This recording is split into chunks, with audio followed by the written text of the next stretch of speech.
We love Hakka and I Hakka. We love Hakka。现在就让我们一起加入客家风情，大家来讲客家吧。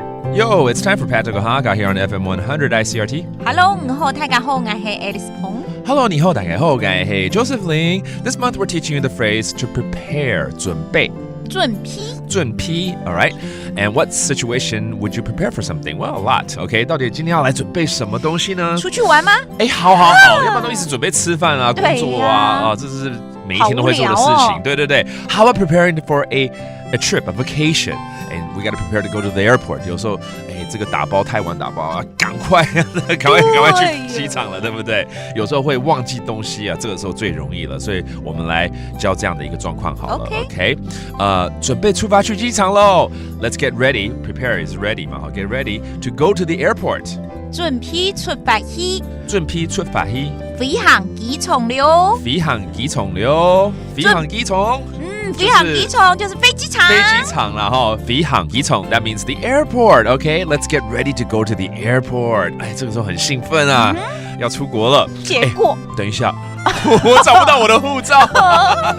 That is actually the most vital, most important piece of thing that you need when you go abroad is your passport. 你可以不帶行李，但不能不帶護照，對不對？等一下，我找不到我的護照。Wait a minute, I can't find my passport. 等一下，我簽唔到。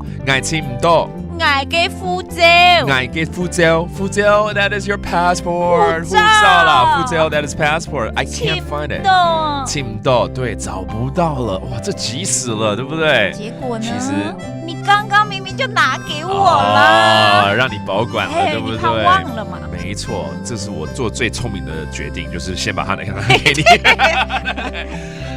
Maybe the other party, your girlfriend or your boyfriend says, you actually gave it to me earlier. That's why you can't find it. 你剛才就拿給我了。條蝦，手拿本藝啦。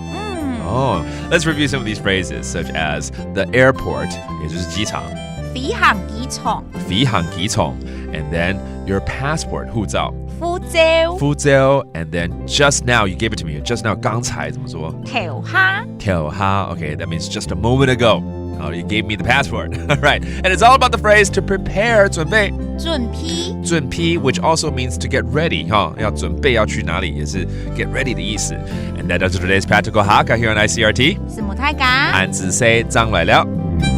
客家風情由客家委員會監製。 We Love Hakka has been brought to you by the Hakka Affairs Council.